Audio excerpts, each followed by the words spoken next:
familia, bienvenidos a una reunión más para estudiar la palabra de Dios juntos. Hoy estaremos viendo el capítulo de el libro de Juan, capítulo 12. Así que vayan buscando en su Biblia Juan 12, y también si tienen a la mano sus estudios bíblicos, también ahí ténganlos para ir contestando juntos. Vamos a orar para iniciar. Vamos a pedirle al Señor que Él sea nuestra guía y Él nos lleve a toda verdad en sus escrituras. Así que vamos a orar. Señor, te damos gracias por tu favor, te damos gracias por la gracia que nos es otorgada para escudriñar tus escrituras. Te pedimos de tu sabiduría y pedimos que si alguno de mis hermanos que está escuchando esta enseñanza, Señor, tiene dificultades, tiene problemas, tiene, Señor, luchas personales, que tu gracia lo acompañe, Señor. Nos ponemos bajo la guía de tu Espíritu Santo, que es el único que realmente puede transformar nuestra vida a través de las Escrituras. Te damos gracias en Cristo Jesús. Amén. Hermanos, ¿qué les parece si antes de escudriñar vamos a entonar un canto para entrar un poquito en esta armonía? Así que vamos a pedir al Señor que Él sea guiando nuestra vida y vamos a adorar al Señor. Así que escuchemos este canto.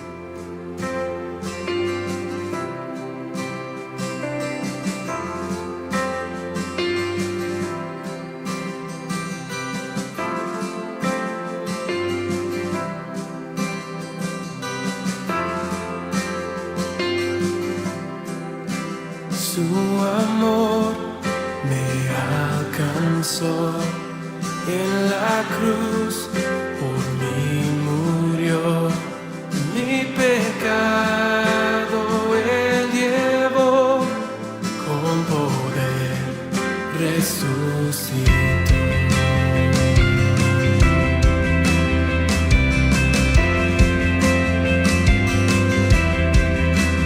Sigue siendo siempre fiel, mi refugio, mi sostén. Jesucristo es la verdad que me dio la libertad. Poderoso, poderoso, me libraste, me salvaste. Está escrito, has vencido, Cristo, tú eres Señor.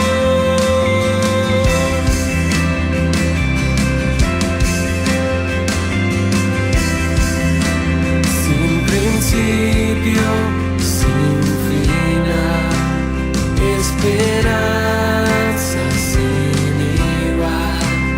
El perdido encontró en Jesús la salvación. Poderoso, poderoso, me libraste, me salvaste.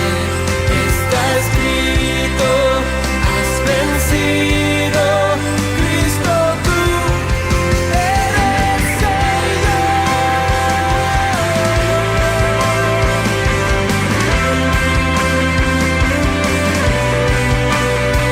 Que tu nombre sea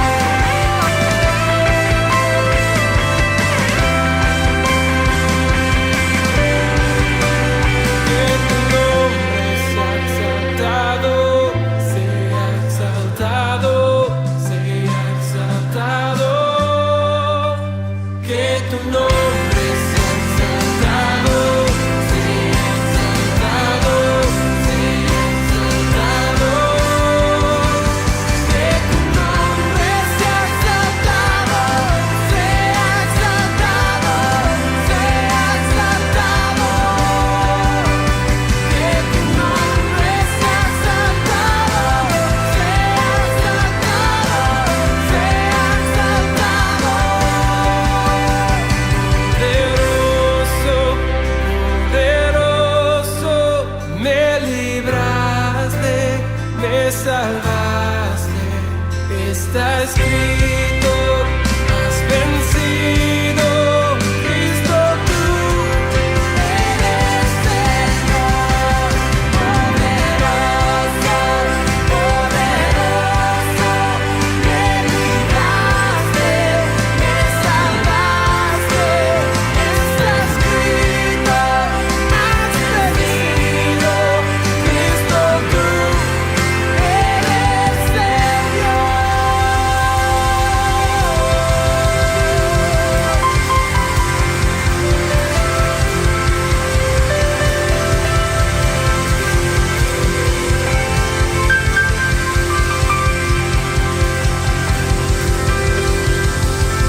Bien, hermanos, ahora vamos a leer, como usualmente lo hacemos, un poquito por temas del capítulo. Así que voy a leer los primeros 8 versículos. Dice así: 6 días antes de la Pascua vino Jesús a Betania, donde estaba Lázaro, el que había estado muerto, y a quien había resucitado de los muertos. Y le hicieron allí una cena. Marta servía y Lázaro era uno de los que estaban sentados a la mesa con él. Entonces María tomó una libra de perfume de nardo puro, de mucho precio, y ungió los pies de Jesús y los enjugó con sus cabellos, y la casa se llenó del olor del perfume. Y dijo uno de sus discípulos, Judas Iscariote, hijo de Simón, el que le había de entregar: ¿por qué no fue este perfume vendido por 300 denarios y dado a los pobres? Pero dijo esto no porque se cuidara de los pobres, sino porque era ladrón y teniendo la bolsa sustraía de lo que se echaba en ella. Entonces Jesús dijo: déjala, para el día de mi sepultura ha guardado esto. Porque los pobres siempre los tendréis con vosotros, mas a mí no siempre me tendréis. Hermanos, recordemos el contexto. Capítulo pasado estuvimos viendo la resurrección de Lázaro y hoy están celebrando en la casa seguramente de ellos tres. No hay un tiempo específico de cuánto pasó de la resurrección. Quizás sí se fue unos días Jesús y regresó.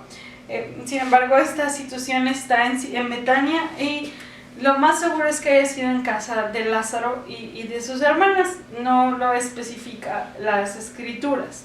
Y vemos dos maneras, hermanos, de expresar amor a Dios. El primero lo expresa Marta. Dice el versículo 2 que Marta servía. Es decir, Marta también hay una expresión. A veces vemos a Marta como la trabajadora y que estaba muy afanada. Sin embargo, vemos que la forma o la expresión de amar a Jesucristo fue sirviéndole. Y en tiempos anteriores, Marta, si ustedes recuerdan, se quejó de que nadie le ayudaba y así. Y aquí vemos una actitud completamente diferente y eran muchas más personas a las que debía servirle. Amaba a Jesús y era una mujer práctica. Y podemos... Marta nos enseña que es igual de posible servir a Dios en la cocina que en un púlpito. El Señor nos llama a amarle de todas las maneras posibles. Pero también vemos algo muy trascendente en la forma que María también demostró su amor. No es que uno sea más importante que el otro, pero sí hay un énfasis particular dentro del acto que hizo María. Así que para esto, hermanos, vamos a primero responder la primera pregunta de nuestro cuestionario, que dice: ¿cómo expresa María, la hermana de Lázaro, su gratitud a Jesús? En el versículo 3, lo acabamos de leer y usted escribe ahí cómo expresó, qué hizo María, ¿verdad? Y en este acto, hermanos, donde María unge los pies de Jesús y los lava con un perfume muy costoso, vemos varias características que menciona un comentarista del amor que manifiesta María. Un amor que es por encima de todo. Y dos características muy importantes, hermanos, es que vemos el exceso del amor, o vemos la plenitud del amor. María trajo lo más preciso que tenía. La Biblia, Juan especifica que era un perfume muy costoso, y Judas, al decir 300 denarios, quiere decir que era casi el salario de un año de una persona. Y incluso dice cuánto le echó, o sea, cuánto echó sobre los pies, cuánta cantidad de perfume echó sobre los pies de Jesús.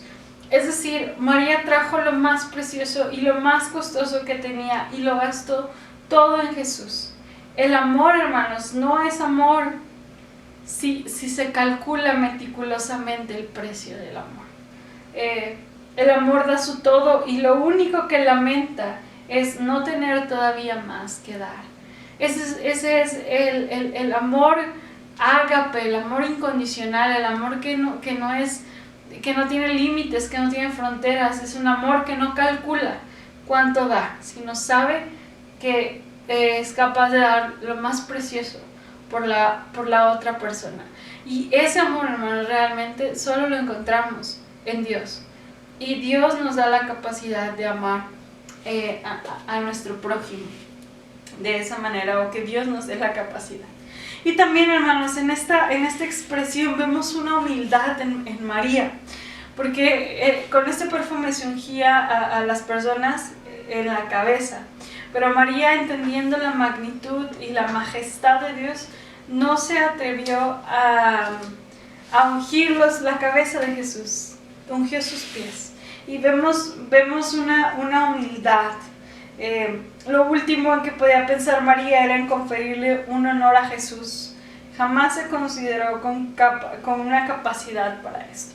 Entonces, esto que expresa María a través de ungir a Jesús con este perfume en sus pies, vemos un amor que no tiene límites y un amor que es totalmente humilde.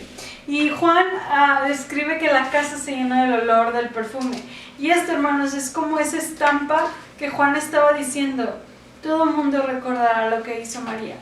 Todo el mundo, el testimonio va a ser como ese olor, el testimonio de María y la entrega de María va a ser como ese olor del que todos se dan cuenta que pasó. Eso es lo que va a ser el acto de María. Y vemos también, hermanos, bueno, antes de seguir con la actitud de Judas, que también vemos en estos primeros pasajes, vamos a la pregunta 2 y 3. Dice la pregunta 2: ¿En quién se interesó en verdad Judas Iscariote cuando criticó este hecho? De los versículos. La pregunta, fíjense bien, ¿en quién se interesó verdaderamente? No lo que dijo, sino en quién estaba interesado Judas verdaderamente. ¿Y quién defendió la acción de ella? O sea, ¿quién defendió lo que hizo María en el versículo 7? Muy bien. Dice Judas, hermanos, mezquinamente, tristemente, interpretó la acción de esta mujer como un derroche innecesario. Jesús lo contestó diciendo, ¿sabes qué? A los pobres, no es que Jesucristo esté diciendo, no le des nada a los pobres son menos importantes, no. Jesús está diciendo, ¿sabes qué? Siempre va a haber tiempo para ayudar a los pobres. O sea, siempre va a haber, todavía hay espacio. A los pobres siempre se les va a poder dar dinero, pero la amabilidad y la adoración y el derroche de este perfume que se había tenido con Jesús tenía que ser ya, porque ya más adelante no iba a haber oportunidad. O sea, Jesús nos está diciendo, a veces lo leemos y parece que Jesús está despreciando a los pobres. No, Jesús está diciendo, ¿sabes qué? Es que esta oportunidad es invaluable, porque pues estoy pronto a morir. Y la oportunidad de bendecir a otros es hasta el día de hoy, 2000 años después. Pero la oportunidad de bendecir a Jesús, de honrar a Jesús, como lo hizo esta mujer, era solamente en ese momento. Entonces Jesús acentúa esta parte.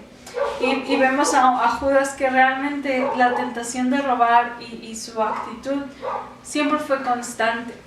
Y vemos varios aspectos interesantes en esto, hermanos, porque vemos aquí cómo, me gustó mucho lo que dijo un comentarista, porque dice que este pasaje nos enseña cómo se pueden deformar las ideas de una persona. O sea, Judas acababa de presenciar un acto tan noble, tan lleno de amor, un acto de insuperable de rendición y de evidencia de amor, y él lo considera un despilfarro injustificado. O sea, y eso, hermanos, te hace ver que dependiendo de cómo estamos nosotros, vamos a ver las cosas. Dice aquí, lo que uno ve depende de lo que lleva adentro. Es decir, yo voy a juzgar dependiendo de cómo están las cosas. O sea, lo que entra por mis ojos lo va a asimilar y lo va a maquinar mi corazón, y dependiendo de cómo está mi corazón voy a reaccionar a eso. O sea, Judas, que era un ladrón, que tenía su corazón en el dinero, él lo vio un acto de amor, él vio un acto de despilfarro. Y pone un ejemplo del comentarista que me gusta y hasta me pegó, porque dice: si nos gusta una persona, es decir, si alguien nos agrada en todos los sentidos, no en una atracción física o algo así, sino si una persona nos es agradable, no le vemos defectos, es raro verle defectos. Pero si a alguien no nos gusta, todo lo que haga nos parecerá mal, incluso sus cosas buenas, porque tenemos una perspectiva que hace que todo lo que veamos de esa persona lo traducimos a algo incorrecto. Entonces, nuestro juicio, hermanos, es a partir de un corazón incorrecto, como lo hizo Judas. Estaba viendo una escena de amor y la convirtió en un despilfarro de dinero, porque su corazón evidenció realmente, evidencia lo que tenemos. Una mente deformada produce una visión deformada de las cosas. Y si descubrimos que nos estamos volviendo muy críticos con los demás, hermanos, y que tendemos a juzgarlos, a imputarles motivos incorrectos, debemos realmente dejar de examinarlos a ellos y ponernos a examinarnos a nosotros mismos. Porque es importante, hermanos, cómo entender cómo a veces lo que tenemos en el corazón es lo que realmente está evidenciando que vemos que todo está mal, ¿verdad? Y también el autor menciona, Barclay, me parece que escribió esto, sí, dice que a veces la tentación, como la era en el caso de Judas, muchas veces la tentación llega, hermanos, a partir de aquellas cosas que somos buenos y que esas se pueden distorsionar. Es decir, Judas era un buen administrador, por eso él cargaba las cosas. Entonces de ahí llega la intención incorrecta de robar. Y si una persona está dotada para ocupar un lugar preeminente, puede que le venga la tentación de poner su reputación por encima de todo. Es decir, si una persona está constantemente en un liderazgo, la tentación va a ser el vanagloriarse. Si una persona tiene un don particular, la tentación va a ser la presunción. Judas tenía la habilidad de manejar dinero y se aficionó a ello, que se volvió un ladrón y luego un traidor. Es decir, nuestra tentación puede venir muchas veces por aquellas cosas que somos buenos y que incluso honramos a Dios con ello, pero fácilmente nos podemos desviar. Entonces, constantemente, hermanos, el llamado es a examinar nuestro corazón y examinar aquellas cosas que pueden perjudicar. Y no se trata de decir, ay no, pues entonces ya no hago nada. No, se trata de conocernos a nosotros mismos y saber cuáles son nuestras áreas débiles para poder estar, para que Dios, como decía el apóstol Pablo, Dios se haga grande en ellas y nosotros nos hagamos pequeños. Bien, hermanos, vamos a leer los versículos del 10 al 16, perdón, del 9 al 16. Al 19. Dice, del 9 al 19. Gran multitud de los judíos supieron entonces que él estaba allí y vinieron, no solamente por causa de Jesús, sino también para ver a Lázaro, a quien había resucitado de los muertos. Pero los principales sacerdotes acordaron dar muerte también a Lázaro, porque a causa de él muchos de los judíos se apartaban y creían en Jesús. El siguiente día, grandes multitudes que habían venido a la fiesta, al oír que Jesús venía a Jerusalén, tomaron ramas de palmera y salieron a recibirle, y clamaban, Hosana, bendito el que viene en el nombre del Señor, el Rey de Israel. Y halló Jesús un asnillo y montó sobre él, como está escrito, no temas, hija de Sión, he aquí tu rey viene, montado sobre un pollino de asna. Estas cosas no las entendieron sus discípulos al principio, pero cuando Jesús fue glorificado, entonces se acordaron de que estas cosas estaban escritas acerca de él y de que se las habían hecho. Y daba testimonio a la gente que estaba con él cuando llamó a Lázaro del sepulcro y le resucitó de los muertos. por lo cual también habían venido la gente a recibirle, porque habían oído que él había hecho esta señal. Pero los fariseos dijeron entre sí: ¿ya veis que no conseguís nada? Mirad, el mundo se va tras él. Bien, hermanos, recordemos, ahorita ya estamos en el último acto, en el cierre del ministerio público de Jesús. Y las cosas ya están color de hormiga. Yo, la verdad, ahora que estaba estudiando esto, no me había puesto a considerar la gravedad y el valor que Jesús tuvo que haber tenido para poder llegar a Jerusalén en esa entrada triunfal. O sea, fue así, pues sí, fue a dar su vida literalmente, sabiendo las cosas como estaban. O sea, las cosas no estaban nada bien. Ya desde el capítulo pasado, vemos que ya habían decidido saduceos y fariseos, que ni eran amigos, pero hicieron las paces para tratar de matar a Jesús. Ya las cosas estaban en un punto muy severo. Y al grado, hermanos, que también querían matar a Lázaro, porque como Lázaro fue el milagro potencial para la fama de Jesucristo, pero también fue el inicio del fin, que también querían matar a Lázaro, porque Lázaro era la evidencia del milagro. Entonces que querían pues aniquilar también a Lázaro, que por el pobre nivel en el entierro tenía. Y vemos, y también lo más seguro, hermanos, es que recordemos que los fariseos sí creían en la resurrección de los muertos, pero los saduceos no. Entonces los saduceos seguramente también querían acabar con Lázaro, porque querían seguir defendiendo su doctrina de la no resurrección. Entonces también querían acabar con Lázaro. Y vemos aquí hasta dónde puede llegar la maldad. De ahí, hermanos, vemos la entrada de Jesús a Jerusalén.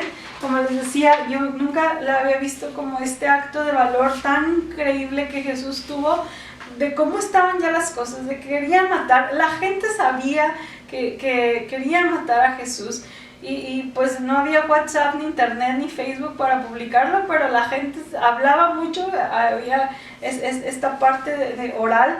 Entonces era una cosa muy tensa, y aún así Jesús cumplió su misión y no se autoproclamó, pero por fin él dijo que él era el Mesías, que él era el rey, y dejó que lo reconocieran como rey. Nunca había pasado eso, y en ese momento Jesús lo permite, y permite esta recepción oficial de rey.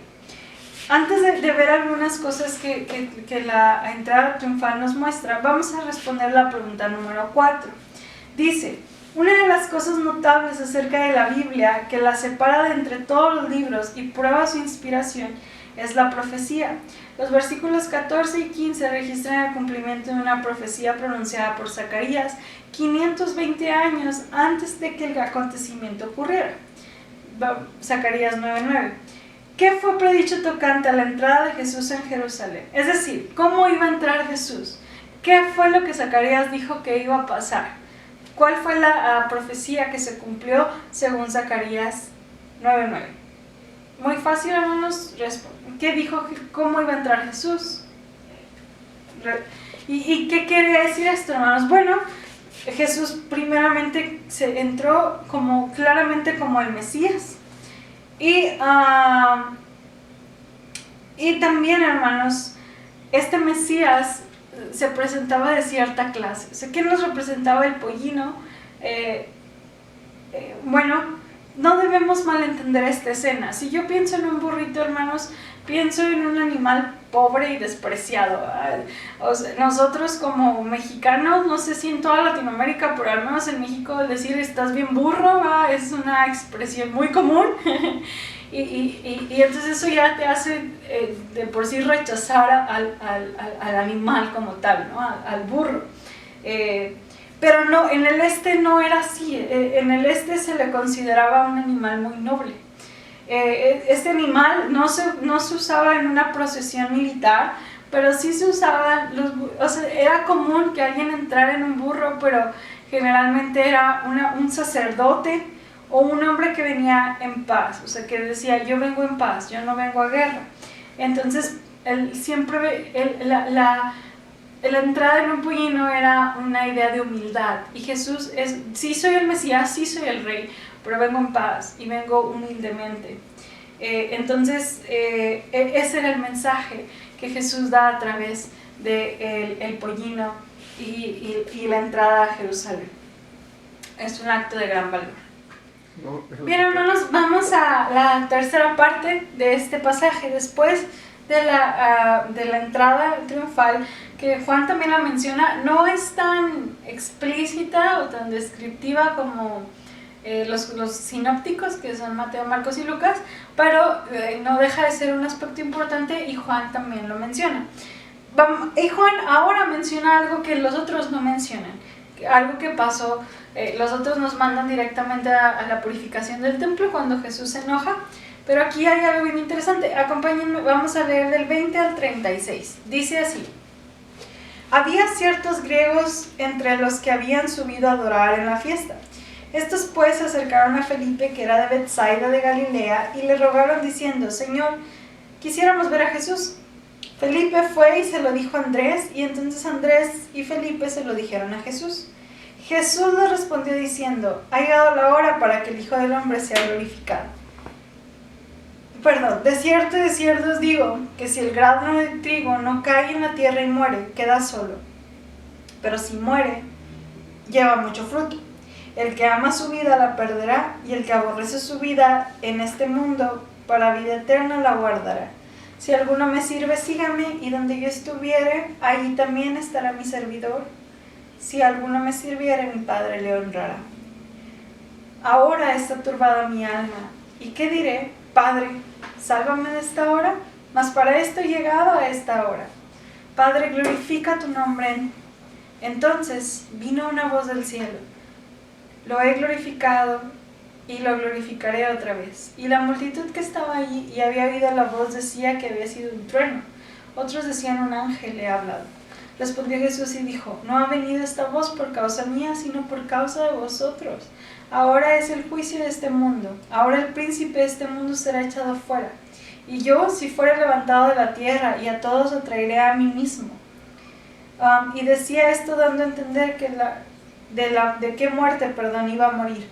Le respondió la gente: nosotros hemos oído de la ley que el Cristo permanece para siempre.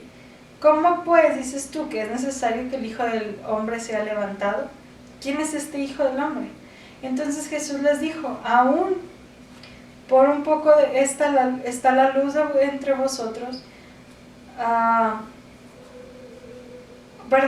Entonces Jesús les dijo: aún por un poco está la luz entre vosotros. Andad entre tanto que tenéis luz, para que no os sorprendan las tinieblas, porque el que anda en tinieblas no sabe a dónde va. Entre tanto que tenéis la luz, creed en la luz, para que seáis hijos de la luz. Perdón, hermanos, la verdad es que grabamos ya anoche y de repente ya se me voltean un poquito las letras. Pero bueno, aquí, hermanos, esta escena llegan unos griegos. Recordemos que estamos en época de la Pascua y hay mucho turismo y hay muchas cosas, entonces había mucha gente. Unos dicen que eran prosélitos, es decir, judíos que habían crecido en otro lado, judíos helenizados, que también eran judíos pero que ya traían corrientes griegas, o simplemente eran griegos conocedores. Muchos dicen que estos griegos conocedores eran los que se presentaron y no eran judaizantes. Recordemos que los griegos siempre estaban buscando esta parte de la sabiduría, de la búsqueda de la verdad, y habían escuchado que Jesús daba buenos mensajes, entonces estaban seguramente interesados en escuchar a Jesús y en llevarlo a una ciudad gentil para que los demás escucharan la sabiduría de Jesús. Entonces ellos querían tener esa oportunidad, querían tener una entrevista con Jesús a fin de quizás confirmar sus buenas nuevas o por mero conocimiento de la verdad. No es tan importante eso, sino lo que dice Jesucristo. Si ustedes se fijan, otra vez parece que Jesús no los pela a los pobres griegos porque ellos quieren ver a Jesús, y Jesús contesta así como no, Jesús les respondió, ha llegado la hora para que el Hijo del Hombre sea glorificado. Es decir, ya no puedo ir a ningún lado con ustedes, ya no puedo hacer algo más, se ha acabado mi ministerio público. Ese era el mensaje que Jesús estaba diciendo. O sea, ya no hay tiempo. ¿Cuántas veces Jesús les había dicho? Todavía no, porque mi hora no ha llegado. O sea, todos los pasajes anteriores, en todos los versículos anteriores, Jesús constantemente dice, mi hora no ha llegado. Bueno, ahora justamente es cuando dice, mi hora ha llegado. Realmente, ¿y a qué hora se refiere? Entendemos que a la hora de la crucifixión y la resurrección. Una tragedia a la perspectiva de los hombres, pero al triunfo glorioso a la perspectiva de Dios. Vamos a leer la pregunta número 5. Dice, la relación de Cristo hacia su Padre fue obediencia aún hasta la cruz. Los versículos 20 al 22 registran la primera vez que los griegos se acercaron a Cristo. Probablemente deseaban que Él fuera a la ciudad espléndida de Atenas para compartir sus enseñanzas. Sin embargo, Cristo sabía que su misión era ir a la cruz y no dejaba que tal oportunidad impidiera cumplir la voluntad de Dios. En el versículo 24, ¿a qué fenómeno natural se refiere Jesús para ilustrar su muerte en la cruz y la redención consecuente de toda la humanidad? Es decir, Jesús pone un ejemplo otra vez físico de un fenómeno natural que se da en la naturaleza, valga la redundancia, y que Jesús lo ejemplifica con lo que va a pasar. Vemos que Jesús habla de la semilla, y es un proceso muy conocido en la siembra.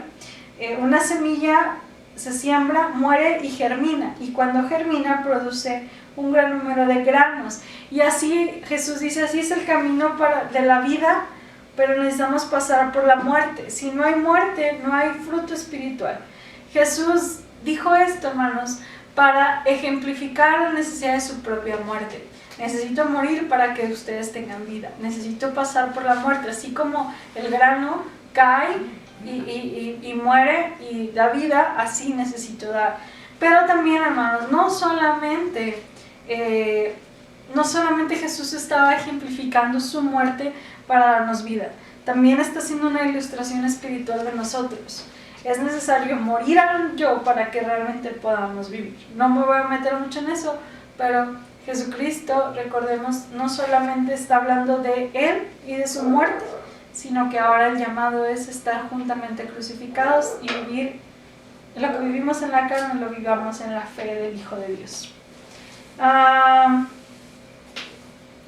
Pero esta gente, hermano, no entendió nada, pero bueno, eso ahorita lo vamos a ver. Y Jesús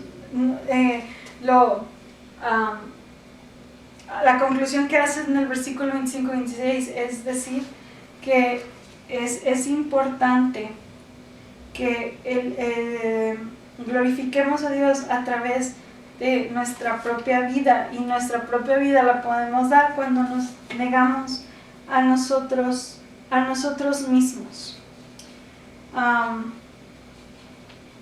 Jesús dice, vino a los judíos con una nueva visión de la vida. Ellos consideraban la gloria como conquista, como el derecho a mandar, pero Jesús veía la conquista como una cruz. Él enseñó a la humanidad que la vida solo viene mediante la muerte, que solo cuando entregamos la vida realmente la conservamos, y que la verdadera grandeza está en el servicio. Y lo más sorprendente es que cuando nos ponemos a pensarlo un poco, la paradoja de Cristo no es en el fondo más que la verdad del sentido común. Ese es el mensaje de Jesús, una paradoja, pero a la vez es lo más sincero y lo más real que puede existir. Vamos, hermanos, a contestar las preguntas 6 y 7 que vienen en el versículo 26. Dice, si usted desea servir a Dios, ¿qué requiere de él usted? ¿Qué requiere Dios de usted? ¿Qué le pide Dios? Y si usted cumple la condición que Dios le da, ¿qué hará Dios por usted? Son las dos preguntas. Y después Jesús, en el mismo discurso, Jesús abre su corazón en el versículo 27 y dice, ahora está turbada mi alma, ¿y qué diré? Padre, sálvame de esta hora, mas para esta hora he llegado. Y me recuerda mucho a la vida de Esther, cuando dice, para esta hora he llegado y que pase lo que tenga que pasar. Y bueno, aquí, hermanos, Juan no registra la oración del Getsemaní, pero sí registra la emoción que Jesús tenía de todo ser humano, hermanos. Y aquí vemos una evidencia del Jesucristo humano. Todo ser humano, por instinto natural, tiende a la preservación de la vida. Es decir, si usted está frente a un león, usted va a buscar la manera de salir salvo de él. Si usted está en una casa de brujas y de espanto, lo que nos genera miedo es que algo le pase en nuestra vida. Hay un instinto constante de preservación de la vida. Quizás por el temor a que hay después, no sé, pero... Y en ese mismo instinto había en Jesús, o sea, él sabía que iba a morir. ¿Quién, hermanos, que va a morir está feliz de morir? Va emocionado a eso. Entonces, y Jesús dice, yo estoy consciente de esto y tengo mucho miedo y mi alma está turbada, estoy asustado, pero ¿qué le voy a decir al Padre? Señor, sácame de esto, si para esto vine. O sea, había una emoción, pero había una decisión, y eso es bien interesante en esto. Jesús está diciendo, estoy pronto para morir, adelante con este plan, estoy listo. Y bueno, el Señor sería glorificado. ¿Y qué hubo, hermanos, entre la tensión de Jesús y el triunfo para obrar? ¿Qué hubo entre estos dos momentos? Lo vemos en los siguientes versículos. La voz de Dios diciendo, yo te he glorificado y lo haré otra vez. O sea, la promesa del Padre de compañía, de acompañamiento, de inspiración para su Hijo. Este momento de tensión lo podemos ver en el consuelo de la voz del Padre. Hermanos, y así es Dios con nosotros. En momentos tan difíciles, el Señor habla en nuestra vida para darnos consuelo a través de su palabra. Y después de esto, Jesús se retiró. No sin antes, hermanos, dar la evidencia, y vemos otra vez la gran diferencia de el pensamiento de Cristo y los discípulos. Decían, oye, pero yo he leído que el Cristo nunca va a perecer, o sea, Él va a conquistar. Y entonces Jesús les explica que era necesario que el Hijo del Hombre muriera.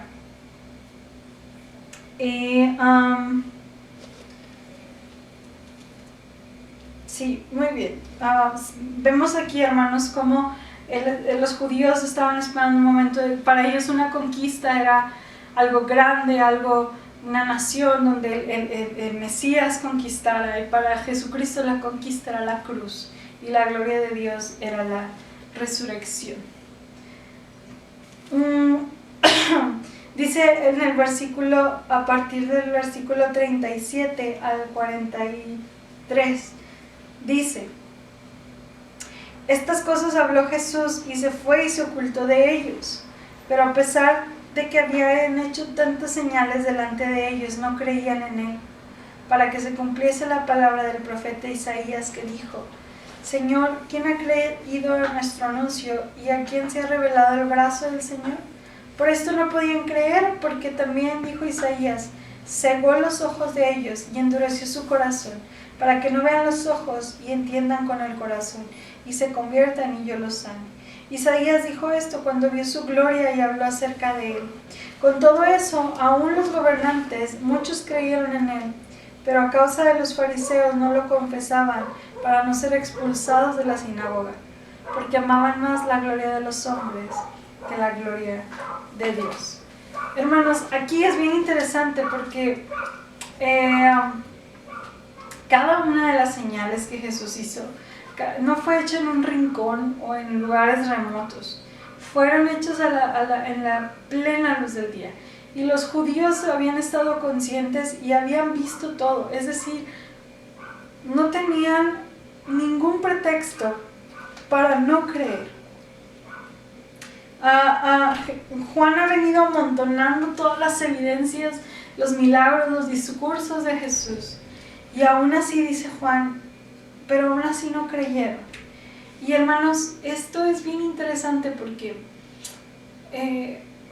uno piensa, ¿cómo no pudiste haber creído en los milagros de Jesús? Si Jesús caminaba y se levantaba la gente, y Jesús sanaba, echaba fuera demonios, ¿por qué la gente no creyó?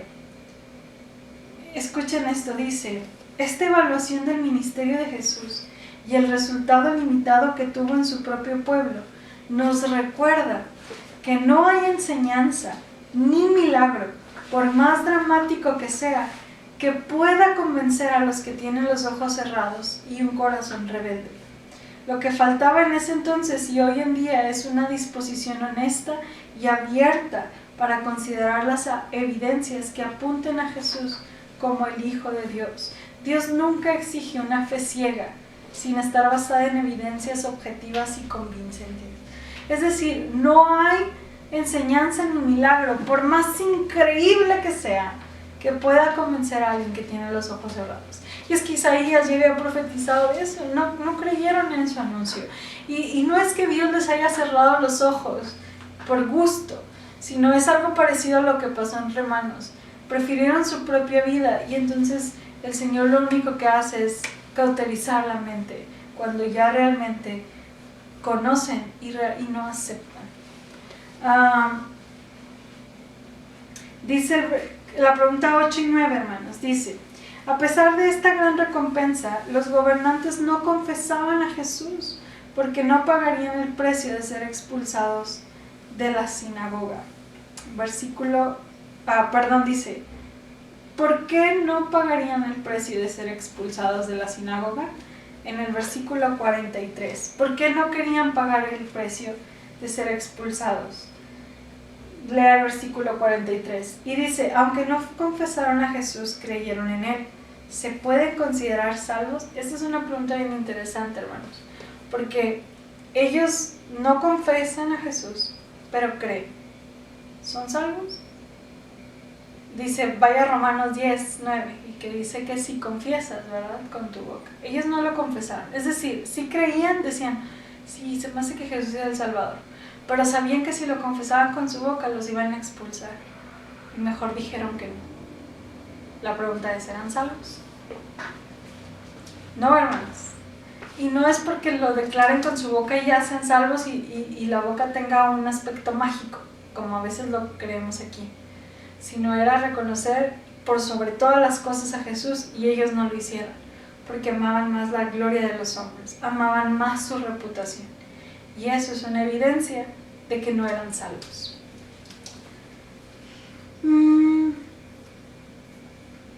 Así que, hermanos, es importante, es decir, nuestra fe sin obras, sin la evidencia de lo que creo, es muerta. Y por último, hermanos, los pasajes del 44 al 50, Jesús, los voy a leer rápidamente, dice, Jesús clamó y dijo, el que cree en mí, no cree en mí, sino en el que me envió, y el que me ve al que me envió. Yo, la luz, he venido al mundo, para que todo aquel que cree en mí no permanezca en tinieblas. El que oye mis palabras y no las guarda, yo no le juzgo, porque no he venido a juzgar al mundo, sino a salvar al mundo. El que me rechaza y no recibe mis palabras, tiene quien le juzgue. Las palabras que he hablado, ellas le juzgarán en el día postrero, porque yo no he hablado por mi propia cuenta. El Padre que me envió, Él me dio el mandamiento de lo que he de decir y de lo que he de hablar, y sé que su mandamiento es vida eterna. Así pues, lo que yo hablo, lo hablo como el Padre me lo ha dicho. Esto, hermanos, constituye como el resumen de los temas teológicos del capítulo. Es decir, no sabemos, perdón,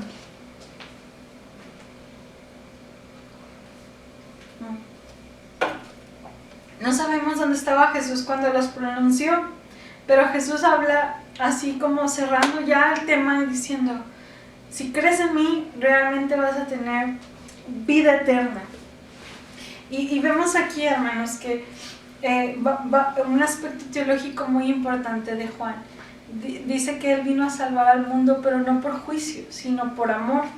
Pero no fue la ira de Dios quien envió a Jesús, sino su amor. Pero la venida de Jesús conlleva inevitablemente el juicio. ¿Por qué? Porque por la actitud ante Jesús, cada persona nos vamos a revelar cómo somos en realidad. Y por tanto recibiremos el veredicto. O sea, Jesús viene por amor, pero si yo lo rechazo, por ese mismo rechazo yo voy a ser juzgado. No es que Jesús tenga la intención de juzgar porque quiero que todos sean aplastados y quiero que mi ira los consuma a todos. No, yo vengo por amor a rescatar. Pero tu reacción y tu respuesta a mi amor, eso es lo que va a ser, o sea, eso es lo que va a ser la evidencia de tu juicio. Y también dice Jesucristo algo bien importante. Dice, las palabras que habían oído aquellas personas también iban a ser sus jueces. Es decir, esta es una de las grandes verdades de la vida. A nadie se le puede echar la culpa por no saber. Pero si sabemos lo que es el bien y escogemos el mal, nuestra condena va a ser mucho más severa. Pero si dice, por tanto, todo lo sensato que hemos oído y todas las oportunidades que hemos tenido para conocer la verdad serán testigos en contra nuestra al final del día. Es decir, si ya escuchaste y no aceptaste esta verdad que tú sabías que existía, será testigo y será un juez muchísimo más severo de aquellos que realmente lo conocían. Un teólogo, por ejemplo, cuando hizo se le llama catecismo de fe, que es como lo que creemos, la última pregunta era ¿qué sucedería si no se tomara en serio el mensaje cristiano? ¿Qué va a pasar con una persona después de haber leído lo que es el cristianismo y la fe y el Espíritu Santo y la gracia y todos estos aspectos básicos? ¿Qué pasaría si alguien después de haber leído esto no tomaría en serio el mensaje cristiano? Y la respuesta sería condenado. Y como puntos suspensivos decía, y mucho más por haber leído este libro. Es decir, seré más condenado por haber leído y aún así haber rechazado. El conocimiento, hermanos, nos lleva a una responsabilidad más grande, pero no por eso me va a decir, pues mejor no sé, para ser menos juzgado, porque el Señor nos llama a examinarnos y a crecer en el conocimiento de las Escrituras. Todo lo que hemos sabido y no hemos cumplido será un testigo en contra nuestra el último día. Así que, hermanos, aprovechemos que su mandamiento es vida, como Él mencionó en estas últimas palabras, y vivamos a la luz de lo que creemos y crezcamos en el conocimiento de Dios para que sea realmente un fruto y no un testigo que esté en nuestra contra el día que estemos delante del Señor. Bendito sea el Señor, que Él vino en amor a traernos su amor. Deleitémonos en su amor y no tengamos miedo a su juicio, porque el Señor ha venido con amor. Hermanos, vamos a terminar este tiempo en oración. Vamos a pedir que el Señor nos siga hablando. Y hermanos, recuerden que tienen tarea. Esperemos que la próxima semana sí podamos empatar todos los videos y audios que nos manden para escuchar sus interpretaciones, sus reflexiones de Juan 13, 14 y 15. Así que los esperamos, hermanos. Que Dios los bendiga y nos vemos el domingo en el culto. Que el Señor sea con ustedes.